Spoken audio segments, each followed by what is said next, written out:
What's going on, child? It's your most favorite diabetic YouTuber in the whole entire world, back with another video. Now today, I do have another retro for y'all, but of course, this one is a little bit different. Now, this one's only a little bit different because, well, we're checking out the true story about Rhea, the young OG. Now, I ain't gonna lie to y'all, I am a huge fan of him. I can't wait till he gets freed. You know, I am just gonna be honest, I'm a huge fan. I'm low-key Dick Ryan, alright? Let's just be real with it. But I have not heard the origin story or how he came up. Like, I've seen some of the interviews, of course, but I'm kind of curious to see, you know, what is up. Now, I don't know how true this is or anything, so take it with a grain of salt. Just gonna say that shit.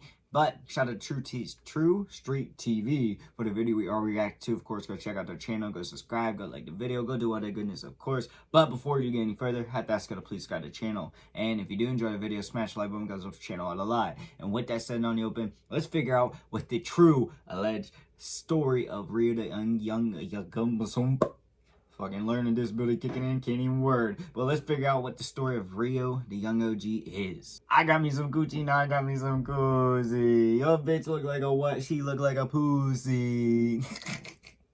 I'm fucking bored. And Diego's sitting here, so I'm running, yo. Alright, y'all. No more hesitations. Let's get into the video now. A lot of my family, like, they call me big time and famous. And I be like, that's not it. Like, I'm still the same person. I love you, dog. Fix this shit real quick. You get in this bitch, whatever My bad. you need, you know the numbers. Welcome back to another episode of True Street TV, where we cover everything street related. Hit that like, subscribe, and notification bell, and let's get right into it. Today's story brings us to Flint, Michigan, located just an hour northwest of Detroit. Flint is a relatively small city with a population around 80,000 people. The city would make national news in 2014 while going through a financial crisis. The city's emergency manager made the decision to stop getting their water from Detroit's water department. Instead, they began sourcing the city's water directly from the Flint River in order to save some money. Flint residents began complaining about the smell, taste, and appearance of the water.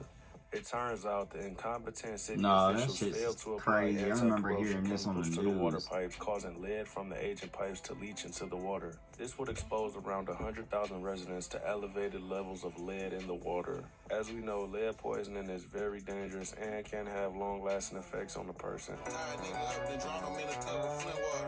This would result in a $620 million settlement that the city of Flint still hasn't paid out to the residents to this day. This would also cause many residents to leave Flint. The city went from around 100,000 people to only around 80,000 today. One of the residents that stayed behind is 30-year-old Demario Horn, or better known by his rap name, Rio the Young OG. A lot of people think Rio is from Detroit, and although it is only an hour away, Flint has its own culture and sound, and is where Rio was born and raised. Rio was adopted right after being born in the hospital, damn near and its would own find city. out after arguing with an older cousin. I heard. Because I got adopted when I was like 3 days old at the hospital. One day, me and my cousin was like, I think we was arguing or some shit. Like, I had made her mad as hell. And she was like, "You're not even our blood, woo, woo, woo." Damn. He would later talk to I his didn't know he mom was a about dog, the dude. argument and would find out a woman he's known his whole life, who he thought was just his mother's friend, was actually his birth mother, and she was using drugs at the time, not able to care for the baby. Rio would talk about how this made him resent his birth mother, as he was the only kid she had that was given up for adoption. Now I'm finna say a bunch of shit I had bottled in.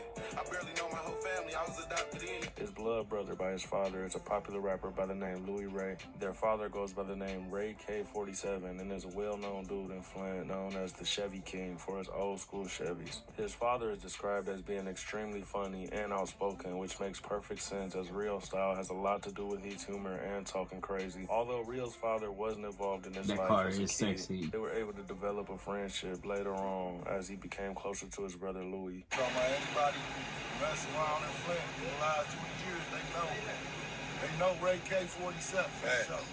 Like I'm talking about Chevy King, whatever you want to call me. I got 10, 12 Chevys that had them for 20 years. Like ain't nobody pulling them stunts like that. Definitely the daddy. He Rio looked was like around him 12 too. years old. He was cooking French fries with hot grease on the stove when he forgot they were cooking. The grease would catch on fire, and Rio would make a huge mistake and put water on the grease, causing it to splash him in his face, leaving a distinct scar on his cheek.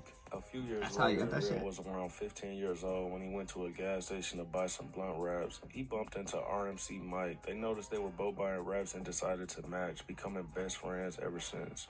Rio was Nah, I ain't gonna lie. I have associates. I don't got best friends or shit like that. But if I could make a best friend by going to get some damn raps, boy, that would be good. I ain't gonna lie. I never in my life had ever had anybody be nice when I was getting raps or anything like that. Like friendly enough to I'm gonna be like, you mad? Yeah, I got the rap. You know, how high when they're trying to take the SATs or whatever the hell it was, and they go, you got the stuff, I got the papers.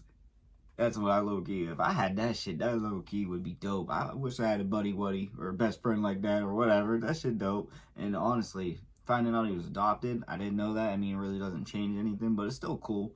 Like to know that, not cool necessarily, poor choice of words, but like cool to learn about him a little bit more. And yeah. also close to local Side Flint note. rapper Grind Hard E, and in around 2015 they would all buy a studio and start rapping together. Rio was known mostly for just hustling in the streets. He would work jobs here and there before eventually taking after his brother, and he would begin dropping music. Rio and Lil E would begin to drop songs, but once RMC Mike joined along to rap with them, that quickly changed as he was a perfect match for Rio's flow. His duo would begin making noise in Flint, known for saying wild things in their raps with no hook on the song. Instead, Rio and Mike just talking crazy the whole song. Rio would term the style shit talking. I'm a motherfucking shit talker. I am not a rapper, baby. I'm a shit talker. In a No Jumper interview, Rio explained how he met Detroit rapper Team Eastside Peasy. When Peasy heard an indictment talking, instantly requested to meet him. Can't cook though right now. I had to take a class. I got a zipper shake.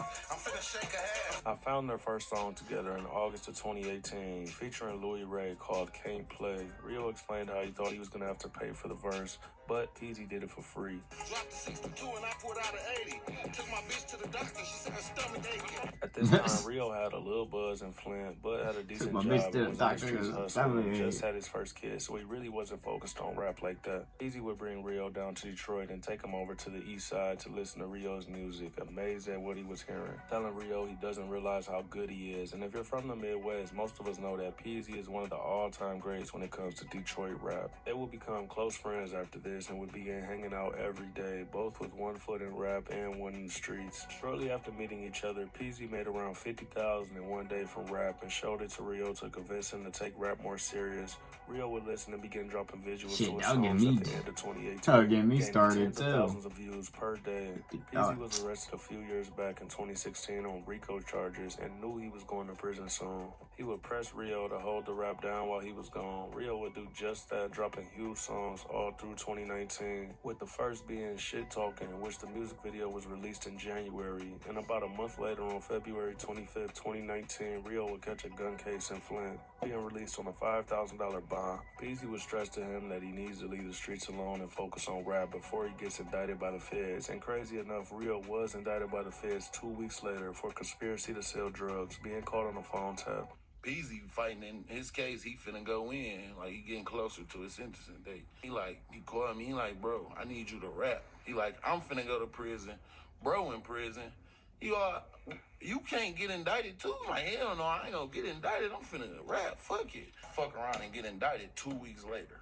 He would sit in jail and be denied bond at first. As most people know, the feds will try anything to deny a bond. The prosecutor brought one of Rio's music videos up where they reenacted the killing of a police officer and tried to use this as a reason not to let him out on bond. I don't think Also music using should a be line in one of his songs saying he was used as intimidating evidence of witness. shit, but Bro, they listened whatever. to my son in court for 30 minutes, bro. Kept playing the same part back. When I said, if a nigga snitch on my man's head, be laying flatter than a skinny bitch ass when her pants baggy. Metaphor on their ass. If my nigga snitch, Metaphor on their ass. skinny bitch ass when her pants baggy. Rio would call home feeling discouraged about rapping because he couldn't get out on bond and would tell the cameraman to take down all of his videos. But the cameraman would tell him that Shit Talking had already gained 60,000 views in just a few weeks. Today, the song sits at over 3 million views. 300 grams of dog, I hit it twice, and I hit the whole slab. He would eventually be released on bond and an ankle monitor, being confined to his house while awaiting trial. A few weeks after getting out, he would release Testers, a 7-song EP. This being his first project and not having a huge fan base, he wasn't knowing what to expect from this, but he actually received his first rap check, which was around $1,600. This will cause him to drop another EP called Ghetto Babies, featuring Mike, Louis Ray, and Peasy. Knowing he needed a lawyer as he's facing serious federal charges, he would drop all 2019, building his fan base up and even dropping his biggest song to date, Legendary. This was also the perfect time for Rio to blow up, as this was entering the pandemic and everybody in the streets had money to invest in their rap careers. Rio quickly went from being dead broke to having $100,000 cash, making thousands per day. 2.5 million streams a month, look like I'm coming up. He would pay Peasy back in a big way for helping him and was signed to Peasy's label, Boys Entertainment. Peasy also signed RMC Mike. Peasy would go to the feds around August of 2019, and Rio would pretty much take over for a stretch of time, with almost every video getting millions of views. He would drop 3 projects in 2020 and plenty singles, notably a feature called See You with other Michigan artists. This song sits at 13 million views today. Got a vote to get me knocked off, cause I'm a made nigga. Sweep a whole house out with this AR, I'm a made nigga. He also dropped a song He with got them Babyface crazy Ray. ass His fucking brother bars. Ray would collab with YNJ and drop Coochie, which was a hit. It shows how much Rio influenced the people around him. The song currently sits at over 36 million views. All of Rio and Mike's streams added up, and when Peasy got out in February of 2021, he came home to a 6-figure check. Rio and Peasy would instantly go to work together, dropping Chicken Coop March 2021. In a 2-seater with a brick of yay, this a chicken coop. This reunion would be bittersweet because just as Peasy got out, Rio was going in. Rio ended up taking a 5-year plea deal for the conspiracy and would let the world know, releasing Last Day Out, talking about him going away. It's my last day out, I'm finna jump fresh. Pull 100K out, go to the set. He would record hundreds of songs and plenty of videos to drop while he's away to keep his name buzzing. Smart. Peasy would release an Smart album as called hell. Free Rio and will continue dropping his music along the way, which never seemed to slow down. And although he's been gone over 3 years, he has over 1.5 million monthly Spotify listeners, and just to put that into perspective, Peasy has around 1 million. Rio has been in prison for the last 3 years and only has a couple months left, as he's set to be released at the end of this year. I can't wait to see what he has. Yeah, I ain't gonna cap. I'm hyped. I'm hyped that he gets out. Not only because, shit, ideally it means that maybe I'm on my travels down to Detroit or whatever. I know Detroit's like a little bit different, a little bit further away from Flint, but still, like, you know, it's possible maybe I'll run into John, bro. Like, maybe I'll be able to get it in. Like, who knows? The possibility of the future is crazy. But in general, I'm happy to hear that he's getting out, because I feel like he's gonna have it seemed like he was already getting his mind straight and shit. But, like, in general, I feel like he's going to be main focused. He's going to be laser focused type deal. And honestly, I'm hyped for it. And as far as the video, you know, I feel like I knew most of that stuff besides, like, the beginning part. But the rest of it was kind of just blah. Not really blah, but, like, kind of information that I already knew. So that was just me. But in general, yeah, learned a couple things, especially, like, his younger years. That really got me interested. And I ain't gonna lie, that's all I gotta say. But I do want to hear y'all thought in the comment section down below. Also, in the comments, your boy make all kinds of different videos. So comment which one to see. And, yeah, that's all I got for the video. Peace.